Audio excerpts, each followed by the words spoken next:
गौरी पुत्र गणेश भगवान की जय। चौथ माता की जय। श्री शिवाय नमस्तुभ्यम। प्रिय भक्तजनों, आप सभी को संकष्टी चतुर्थी की हार्दिक शुभकामनाएं। भक्तजनों, आज आप सभी इस वीडियो में चौथ माता की कथा और भगवान गणेश जी की कथा को सुनेंगे। तो आप सभी भक्तजन बड़ी ही श्रद्धा, ध्यान पूर्वक और प्रसन्न चित्त मन से इन कथाओं को पूरा अवश्य सुनिएगा। तो सभी प्रेम से बोलिए श्री गणपति गजानन महाराज की जय। चौथ माता की जय। एक साहूकार था, उसको एक बेटा और बहू थे। बेटा और साहूकार के पास पूर्वजों का कमाया हुआ बहुत सारा धन था। दोनों कुछ काम नहीं करते, उसी धन संपत्ति से अपना गुजारा करते थे। और जब भी बहू गाय को रोटी देने नीचे जाती तो उसकी पड़ोसन पूछती, बहू क्या खाकर आई है? तब बहू कहती, ठंडी बासी खाकर आई हूँ। तब एक दिन साहूकार के बेटे ने यह बात सुन ली और उसने अपनी माँ को सारी बात बताई और पूछा, माँ तू रोज गर्म गर्म खाना परोसती है, तब भी तेरी बहू पड़ोसन से ठंडी बासी खाकर आई हूँ ऐसा क्यों कहती है?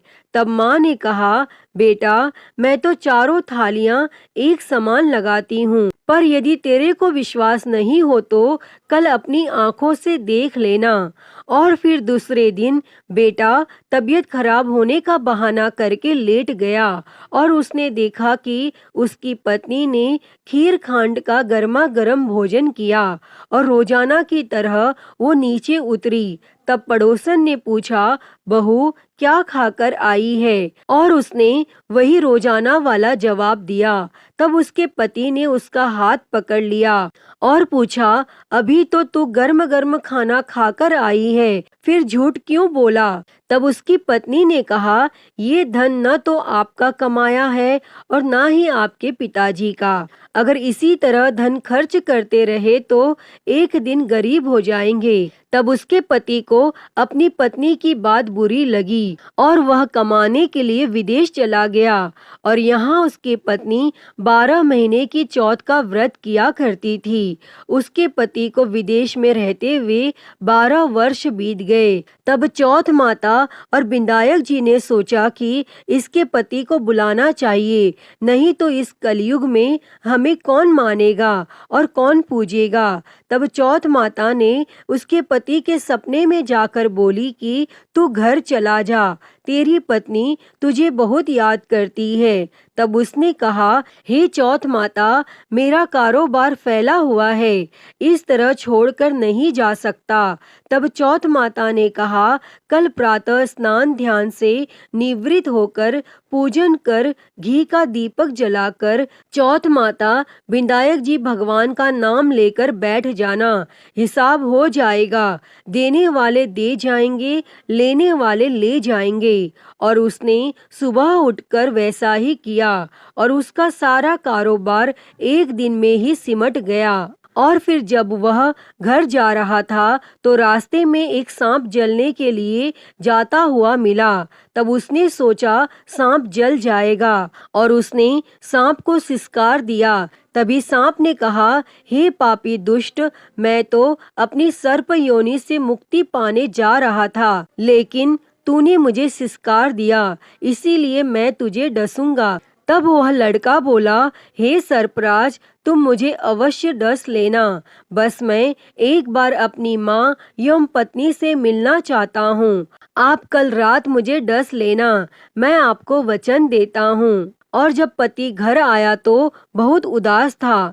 माँ और पत्नी से मिला और अपने कमरे में जाकर सो गया। तब पत्नी के पूछने पर उसने सारी घटना बता दी और उसकी पत्नी बहुत चतुर थी। उसने पहली सीढ़ी पर दूध का कटोरा रख दिया, दूसरी पर बालू मिट्टी बिछा दी, तीसरी पर फूल की पंखुड़ियां बिखेर दी, चौथी पर इत्र छिड़क दिया, पांचवी पर गुलाल बिछा दी, छठी पर मिठाई रख दी और सातवीं पर सत्तू डाल दिया। और अपनी चोटी नीचे लटकाकर कमरे का दरवाजा खुला छोड़कर सो गई। और तब सांप आया, उसने दूध पिया, बालों में किलोर कर बोला, साहूकार के बेटे, तूने सुख तो बहुत दिया, पर वचनों से बंधा हूँ, डसूंगा अवश्य। और सातों सीढ़ियों पर उसने ऐसा ही कहा। और जैसे ही वो डसने लगा, तब चौथ माता और विधायक जी ढाल और तलवार बन गए और सांप के 4 टुकड़े कर दिए। तब सीढ़ियों पर खून ही खून हो गया और सांप की पूंछ का एक टुकड़ा लड़के की जूती में गिर गया। तब उसने सोचा कि जब यह अपनी जूती पहनेगा तब डस लूंगा। और उसकी पत्नी प्रतिदिन चींटियों को आटा खिलाती थी। तब चींटियों ने सोचा कि इसकी पत्नी हमें हमेशा शक्कर आटा खिलाती है, इसलिए इसकी रक्षा करनी चाहिए। और सभी चींटियों ने मिलकर उसकी पूंछ को खोखला कर दिया। और जैसे ही सुबह हुई, वहाँ खून ही खून था।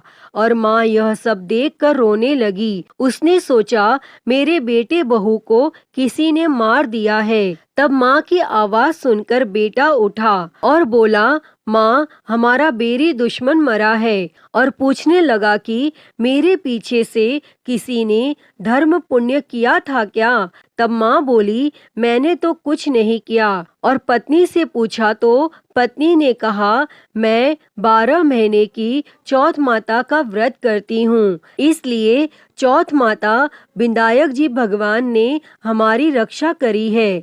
तब सासू जी बोली, मैं इसको 4 समय खाना देती थी, तो फिर इसने चौथ का व्रत कब किया? तब बहू बोली, एक समय का खाना गाय को खिलाती थी, एक समय का ब्राह्मणी को देती थी, एक समय का जमीन में गाड़ देती और एक समय का चौथ का पूजन कर चांद को अर्घ देकर मैं स्वयं खाती थी। यदि विश्वास नहीं हो तो पूछ लो। और जब गाय माता से पूछा गया तो गाय के मुंह से पलाश के फूल गिरने लगे। और ब्राह्मणी से पूछा तो उसने हामी भर ली। और जमीन खोदकर देखा तो सोने के चक्र मिले। तब उसने सारी नगरी में कहलवा दिया, सब कोई चौथ माता का व्रत करें। व्रत करने से अन्न, धन, लाज, लक्ष्मी, संतान की प्राप्ति होती है। जैसी जिसकी मनोकामना होती है, चौथ माता उसे अवश्य पूर्ण करती हैं। अतः हे चौथ माता, जैसे आपने बहू के पति की रक्षा करी, वैसे ही इस कथा को कहते, सुनते और हुंकारा भरते सभी की करना। तो सभी प्रेम से बोलिए, चौथ माता की जय। प्रिय भक्तजनों, भगवान विघ्नहर्ता गणेश जी की कथा सुने बिना चौथ माता के व्रत की कथा अधूरी मानी जाती है। इसलिए आइए अब सुनते हैं भगवान गणेश जी की कथा। एक समय की बात है, भगवान विष्णु का विवाह लक्ष्मी जी के साथ निश्चित हो गया और विवाह की तैयारियां होने लगी। सभी देवताओं को निमंत्रण भेजे गए, परंतु भगवान गणेश जी को निमंत्रण नहीं दिया। कारण जो भी रहा हो, अब भगवान विष्णु की बारात जाने का समय आ गया। सभी देवता अपनी पत्नियों के साथ विवाह समारोह में आए और उन सब ने देखा कि गणेश जी कहीं दिखाई नहीं दे रहे हैं। तब वे आपस में चर्चा करने लगे कि क्या गणेश जी को न्योता नहीं है या स्वयं गणेश जी ही नहीं आए हैं। सभी को इस बात पर आश्चर्य होने लगा। तभी सबने विचार किया कि भगवान विष्णु से ही इसका कारण पूछा जाए। तब विष्णु भगवान से पूछने पर उन्होंने कहा कि हमने गणेश जी के पिता भोलेनाथ महादेव को न्योता भेजा है। यदि गणेश जी अपने पिता के साथ आना चाहते हो तो आ जाते, अलग से न्योता देने की कोई आवश्यकता भी नहीं थी। दूसरी बात यह है कि उनको 1.25 मन मूंग, 1.25 मन चावल, 1.25 मन घी और 1.25 मन लड्डू का भोजन दिन भर में चाहिए। यदि गणेश जी नहीं आएंगे तो कोई बात नहीं, दूसरे के घर जाकर इतना सारा खाना पीना अच्छा भी नहीं लगता। और इतनी वार्ता कर ही रहे थे कि किसी एक ने सुझाव दिया, यदि गणेश जी आ भी जाएं तो उनको द्वारपाल बनाकर बैठा देंगे कि आप घर की देखभाल करना। आप तो चूहे पर बैठकर धीरे धीरे चलोगे तो बारात से बहुत पीछे रह जाओगे। और यह सुझाव भी सबको पसंद आ गया, तो विष्णु भगवान ने भी अपनी सहमति दे दी।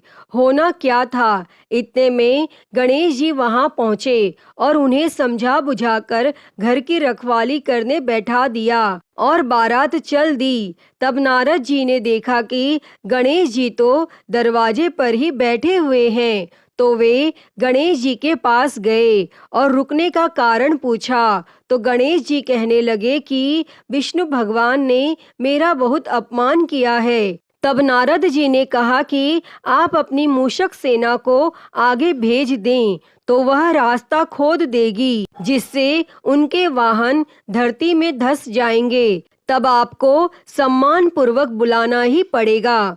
अब तो गणेश जी ने अपनी मूषक सेना जल्दी से आगे भेज दी और सेना ने जमीन पोली कर दी। और जब बारात वहां से निकली तो रथों के पहिए धरती में धंस गए और लाख कोशिश करें परंतु पहिए नहीं निकले। और सभी ने अपने अपने उपाय किए परंतु पहिए तो नहीं निकले, बल्कि जगह जगह से टूट गए। किसी की समझ में नहीं आ रहा था कि अब क्या किया जाए। तो नारद जी ने कहा, आप लोगों ने गणेश जी का अपमान करके अच्छा नहीं किया। यदि उन्हें मनाकर लाया जाए तो आपका कार्य सिद्ध हो सकता है और यह संकट टल सकता है। तब शंकर भगवान ने अपने दूत नंदी को भेजा और वे गणेश जी को लेकर आए। तब गणेश जी का आदर सम्मान के साथ पूजन किया। तब कहीं रथ के पहिए निकले। अब रथ के पहिए निकल तो गए परंतु वे टूट फूट गए, तो उन्हें सुधारे कौन।